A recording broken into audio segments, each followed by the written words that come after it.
everyone, I'm Tabitha, and today we're talking about editing.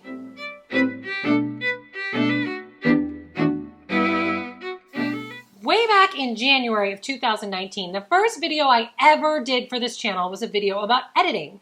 Now, that video has been shared quite a bit around the writing community on Twitter.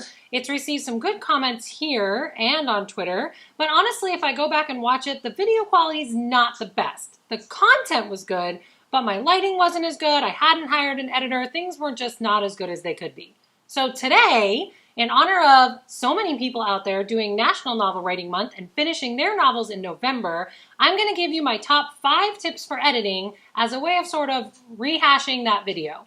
Some of these tips will be the same. In fact, the manuscript that I'm still editing is the same because this process often takes many rounds, and I'll talk about that a little bit.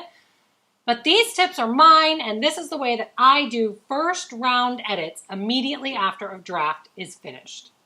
Tip number 1, don't expect to edit everything all at once. When you finish the first draft of a novel and you're getting ready to sit down and do edits for the first time, you want to start bigger. Bigger is always better. If you start by editing the fine grit, small details first, you're really doing yourself a disservice because you might change a lot of those details when you edit the big stuff. So for my first draft, I sit down and have a focus of pacing, continuity, and character. Those are the only 3 things I'm really focused on looking at when I do my first round of edits. Tip number 2, edit from a print copy.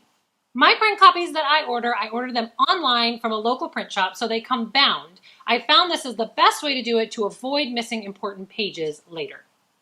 I understand all the arguments people make against editing from print, but in my opinion, I'm less likely to get hung up on changing a detail over and over again when I take the computer away from myself and force myself to use paper.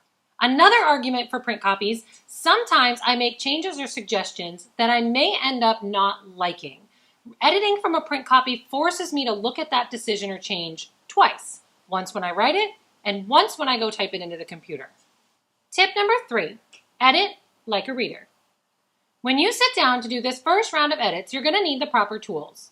You'll want a pen, a highlighter, these little post-it note flags, and of course your printed copy of your manuscript, preferably bound. You're going to read the entire manuscript, cover to cover, and you're going to read it a little slower than you would normally read it.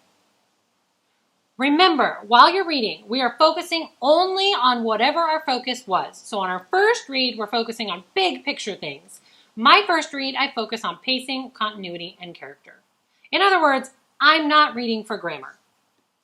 I do want to mention that at this point in your reading, there might be grammar mistakes that pop out at you. And you might be thinking I'm crazy to tell you to ignore them. Please don't. If they pop out at you and you see them, what I do is highlight the grammatical mistake, dog-ear the corner of the page, and then move on. Now, as I'm reading for the important things, those sticky notes are going to be very helpful. When I find something that is a mistake in pacing, continuity, or character, or even something I just can't remember about pacing, continuity, or character, I write each note or question on a separate little sticky note flag. For example, in the manuscript that I'm editing, which is actually the 4th book in the Kingdom of Franz series, so I can't tell you the title, I came to a spot where the line is, "Why then would I believe that something which can speak my language is beyond my ability to reach?" As a reader, my brain immediately said, wait a minute, how does she know it speaks her language? That's a question I have. It may be answered later, it doesn't matter. Thinking like a reader, it wasn't answered right then. So I jot that on a sticky note, and then put that sticky note at the back of my manuscript. I do make sure I notate the page number normally, but you might notice on these sticky notes, I wrote the chapter. That's because one of my big mistakes was I forgot to number the pages in this copy of the manuscript. Oops. Another example from that same manuscript, and this one happens to be a character question, is there's some background characters murmuring throughout the story, and one of the characters holds up his hands and the murmuring grinds to a stop. So the question that I wrote on my sticky note was, does he really have this power? That's a question I'm going to have to look at later to make sure that I've already established that this character is strong enough that people will respect him enough to stop their talking. Again, I'm going to take that sticky note and put it at the back copy of my manuscript. I'm not stopping to fix this problem or answer this question right now. The last example I have for you is a slightly bigger change, or it will be when I get to the step when I'm actually changing it. I have a chapter, it happens to be chapter 21, which features a character who hasn't been seen in a few chapters. The last time we saw her, she had a big fear thing going on, and suddenly in this chapter, she starts out pretty calm. The note that I wrote in the sticky note is, this is a pretty big change for this character. We might need longer. In other words, we might need more convincing that she's now suddenly not scared anymore. I'm going to take that sticky note that has the chapter number and stick it at the back of the manuscript. Now, besides noting these problems as you find them, the other thing you have to do to think like a reader is stop at the end of every chapter and write down questions that you still have. Now, as the author, this is difficult because a lot of times we know that those questions will be answered later and you're supposed to have them. But I ask my beta readers to do this, and I always do it when I read like a reader. At the end of each chapter, I'll just use my own handwriting and a pen to scribble in questions right on the white space at the bottom of the page. Lastly, when you've finished reading through the entire manuscript, write down any lingering questions you still have that you wish you had answered for readers. Each one of those gets its own sticky note, and it'll get added to the page full of sticky notes you've been accumulating throughout this entire read. Tip number 4, put it all together. Now that we've read all the way through and the back of our manuscript is loaded up with sticky notes, full disclosure, this would not be considered loaded up with sticky notes. This is my sample. It usually has a lot more than that. But when you finished your read and your manuscript back page is now loaded up with sticky notes, you're going to need to take your reader hat off, put your author hat back on, and actually get to the work of figuring out where these fit. To do that, first you're going to go through all of the sticky notes on your back page. If there are any that you wanted the reader to not have answers to, take them off. This probably won't happen much on your read through, but it may happen when you have betas reading. So it's important to get yourself in the habit of seeing that it was a question and making a choice not to answer it. Now, we're going to read the entire manuscript again, front to back. This can be a faster read. It doesn't want to be so fast that it's a skim, but it's definitely faster than when we read it like a reader. This time, what we're looking for when we read is places where these questions could have been answered. What we're going to do when we find one of those places is take the sticky note off the back of the manuscript, put it on the place where we think it could have fit in, maybe jot ourselves a quick word, like sometimes I'll write whole new chapter, sometimes I'll write just a paragraph, sometimes if I know it's just going to be a clarifying line, I might write the line in the margins. But either way, I leave the sticky note there and I leave it sticking out, and then I move on. I don't stop to write an entire chapter or an entire scene that would answer this question. I keep moving. Remember, our focus is still not grammar. That will come later. This is a wide lens focused read through.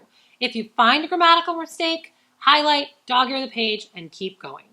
I found that when I follow this process like this, I am more likely to get through the entire book. If I don't follow this process, I often get hung up on rewriting a paragraph or a chapter over and over and over and over again until I love it and it's perfect, and I never actually get to the end of the book. This process forces me to put the sticky note on it and move on, and I actually get to read the entire book, front to back, twice, which helps me make it tighter and more focused and overall a better book.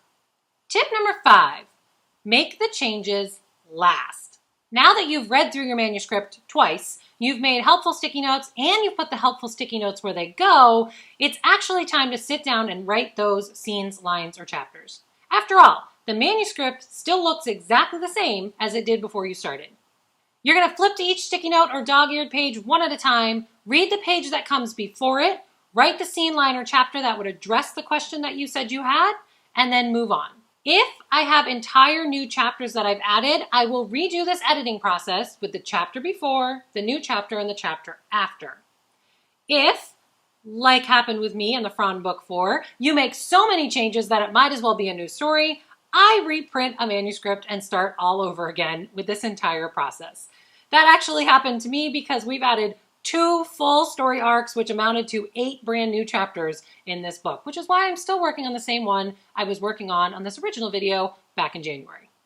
Next steps. The immediate next step after you're happy with this editing pass that you just did will be to do a grammatical editing pass of your own.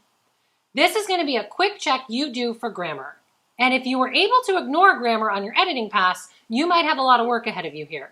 If you were marking, highlighting, and dog-earing pages as you went, this might be faster.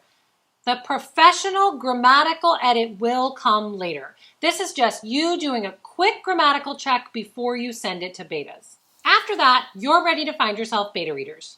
I've already done 2 videos on beta reader tips, and I will drop both of those in the descriptions.